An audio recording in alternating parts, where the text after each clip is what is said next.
Hello and welcome to Afternoon Tea with Karen and Karen's Library and my favourite clips from Rising Tide over the last few days.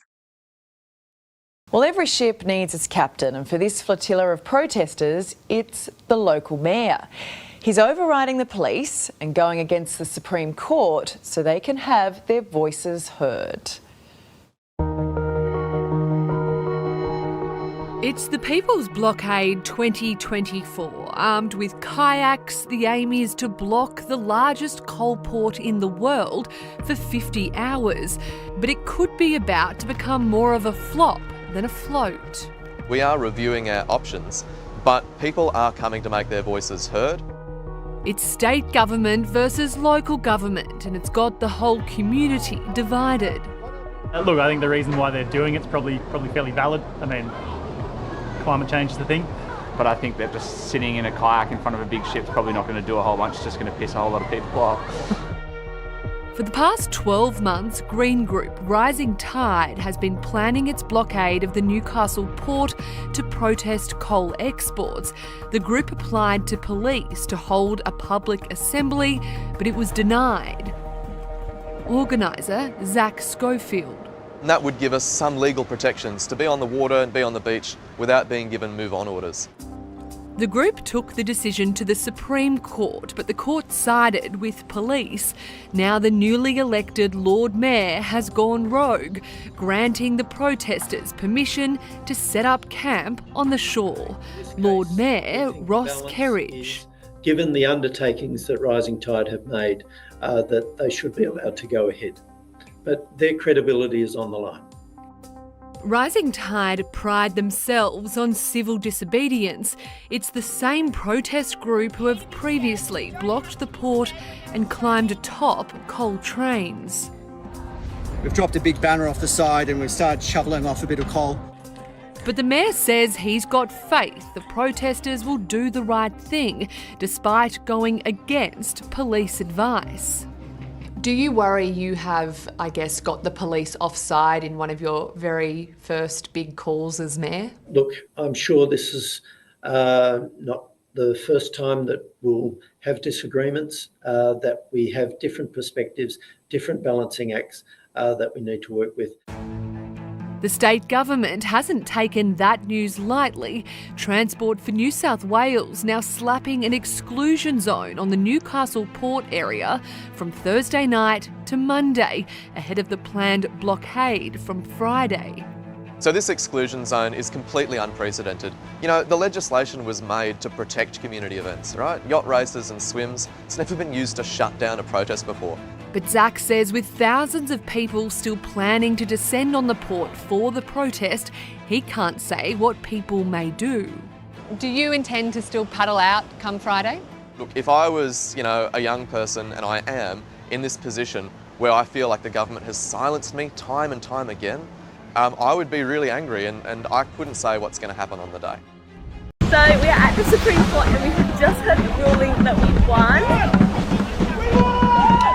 So this now means that the exclusion zone is invalid, so which means that we are able to paddle out and to swim on the Newcastle Harbour at Nobby's Beach.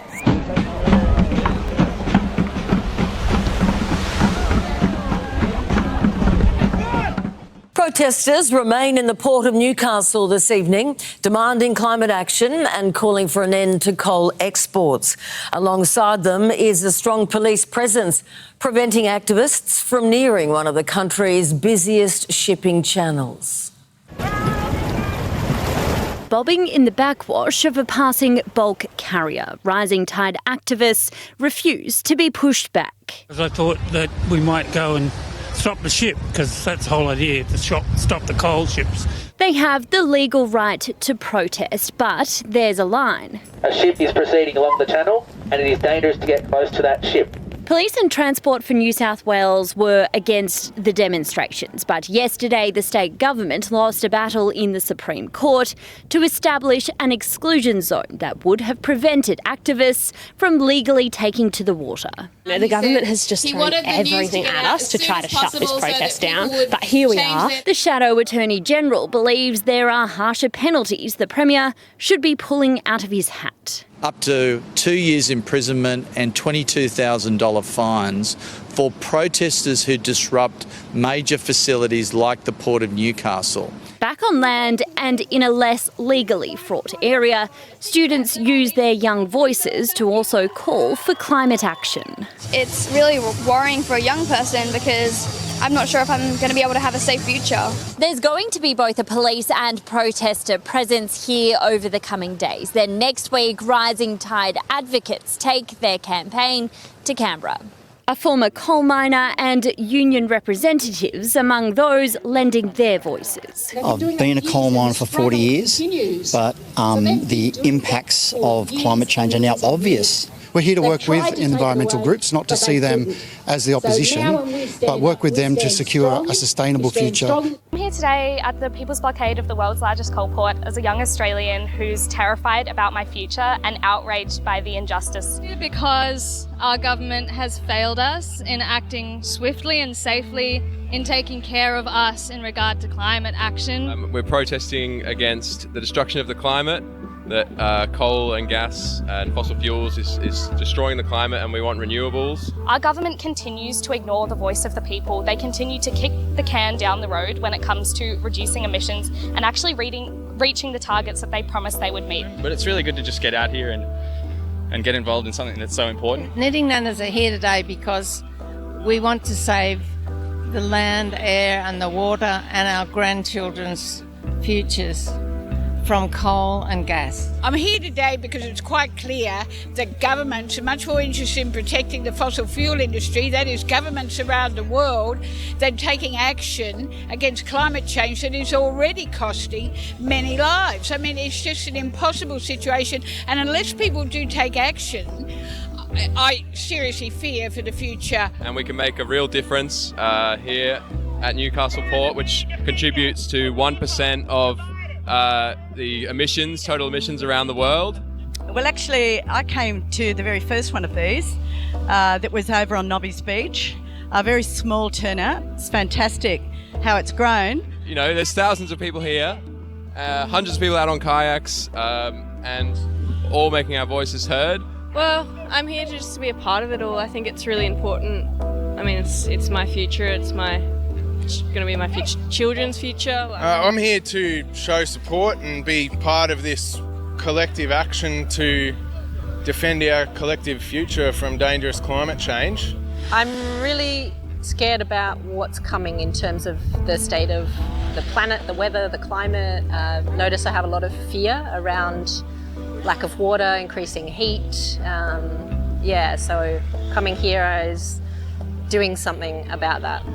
We've just been able to stop the coal ships going out for about an hour or so now, and the police are starting to pick people up and arrest people for being out in the water. So Rising Tide's two demands are an end to coal and gas approvals, stop approving new fossil fuel projects in a climate crisis.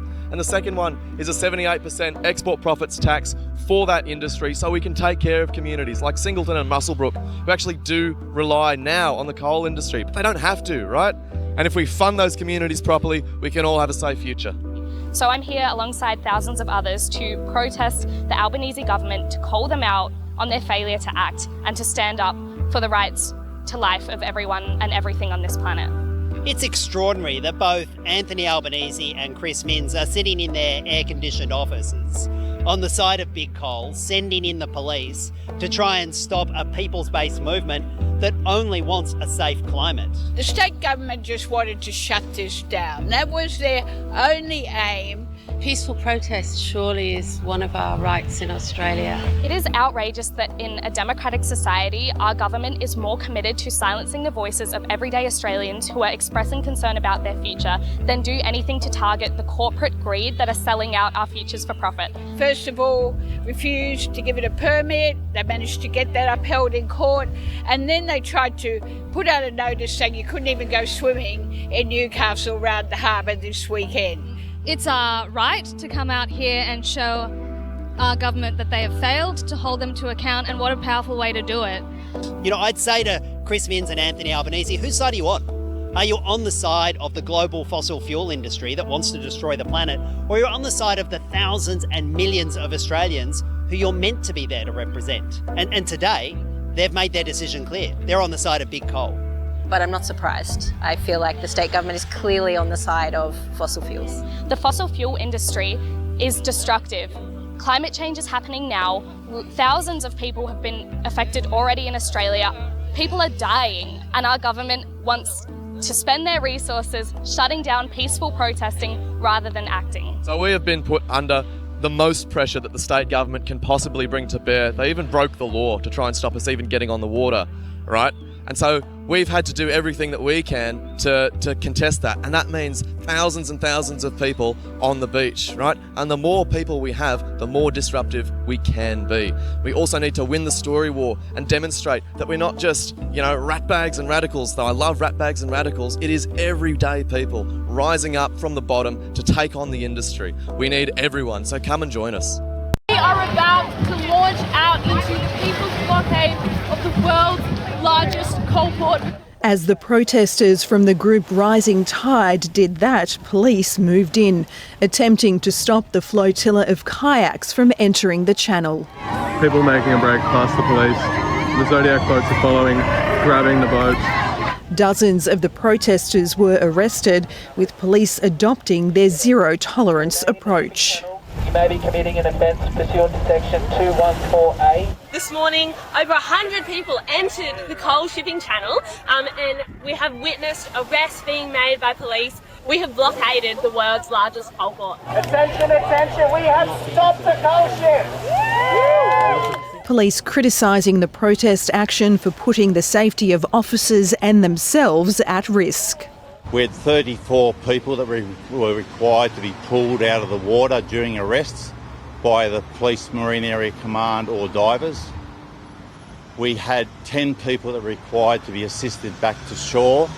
The Port Authority confirming in consultation with police and other stakeholders it made the decision to temporarily pause shipping, saying the protest activity had compromised safety of the shipping channel and led to an unacceptable potential risk to public safety.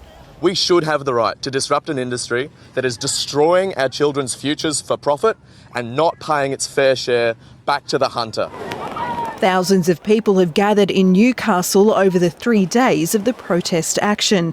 The message from young and old clear. So we have to stop coal and we have to stop this port. And I thank everybody who are here. It's so important to me as a young person and to all young Australians that the fight isn't just from us, that the responsibility and the burden of the climate crisis isn't only on our shoulders. You can't put the fire out while you're pouring petrol on it. 200 people have been arrested and a police officer has been injured in a dramatic escalation today of anti-coal protests in Newcastle. The climate activists have been condemned by the police minister after taking over the port for the 3rd day in a row, and they promise it isn't over yet. The world's largest coal port, the Entrance, swarming with hundreds of protesters as people and paddle power attempt to close the door. Will not stand for the Albanese government to just burn our future. Rising Tide climate activists on rafts calling on the Commonwealth to end all new fossil fuel projects and to halt the work that drives this powerhouse port. End the export of coal through this port as soon as we possibly can. A peaceful demonstration, but police forced to respond, pushing the activists to a safe zone as the ships roll in. But as that containment line buckles, specialist officers from around the state arresting 170 people. 156 of those were adults and 14 were juveniles. 138 charged with disrupting a major facility, 32 people under the Marine Safety Act. The government and the state and the police are determined to criminalise climate protest. We're saying that is not okay. Climate protest is one of our human rights. Tonight, 2 people are in custody and a police officer has a broken ankle. There was 2 major disruptions to the port, and certainly there were ships stopped and diverted. But the operation of the harbour is continuing. But organisers say the disruption will too set to stay portside until Thursday. Ruth Wynne-Williams, 9 News. And that'll do. See you later. Bye.